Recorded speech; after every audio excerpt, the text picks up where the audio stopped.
ZachXBT accuses Tokenlon of routing illicit funds. Through its aggregator on-chain investigator ZachXBT publicly alleged on May 4, 2026, that DEX aggregator Tokenlon handled funds linked to illicit activity, according to a post relayed by Wu Blockchain. The accusation, made on his Telegram channel, names a specific transaction path he says ran through Tokenlon's routing infrastructure and ties back to addresses he has previously flagged. ZachXBT did not publish a full forensic write-up alongside the initial accusation. He referenced wallet activity and asked Tokenlon's team to respond.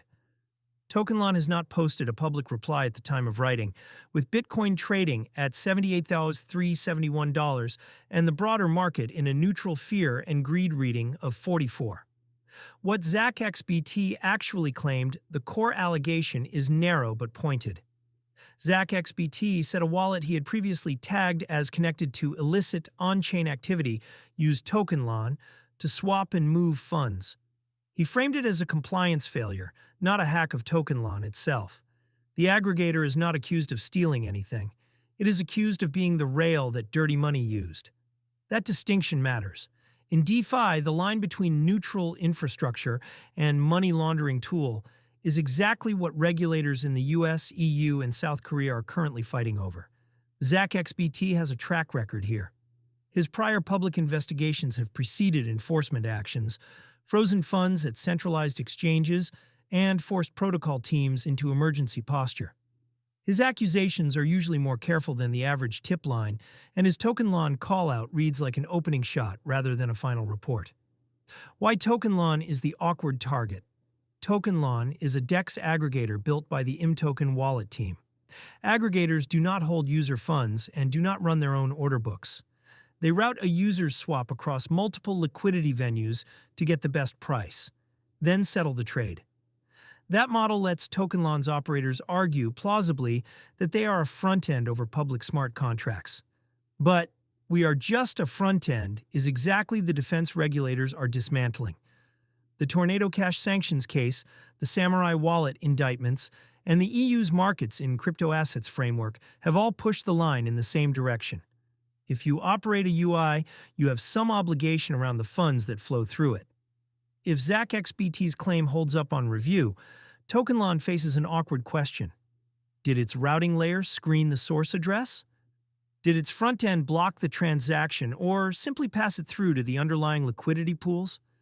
The answers determine whether this becomes a compliance retrofit or a deeper legal exposure. The DPRK overhang on the same day. The timing is uncomfortable for any DEX aggregator. Hours before ZachXBT's post, Cointelegraph reported that North Korea publicly rejected U.S. cybercrime allegations tied to DPRK-linked crypto theft. The U.S. Treasury has spent the last 18 months tightening the noose on the laundering routes that move stolen North Korean crypto into spendable form.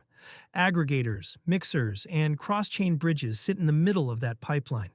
We are not saying Tokenlon was used by DPRK actors.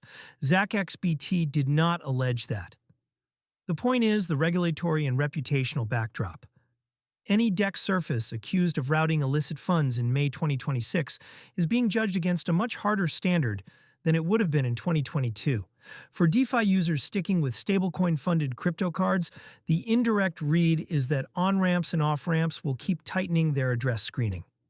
If your wallet has interacted with a flagged contract, even at one hop of distance, expect more friction at custodial card issuers when you try to top up. What would change the story? 3 concrete things would shift this from an accusation into a hard event. A response from Tokenlon. Either a denial with their own logs, or an acknowledgement that the routing happened with a stated remediation plan. Silence past 24 hours is itself a signal. A second source. ZachXBT's claims usually get cross-checked by other on-chain sleuths within a day. If TRM Labs, Chainalysis, or Arkham publishes a parallel trace, the case hardens. If no one corroborates within a week, it stays a single investigator claim. Movement at mToken. If mToken pulls or modifies its Tokenlon integration, that is a tacit admission. If mToken publicly defends the aggregator, that is a different kind of signal. Reader takeaway: DEX aggregators look like neutral utilities. They route, they take a fee, they move on. That neutrality is a regulatory fiction the industry has leaned on for too long.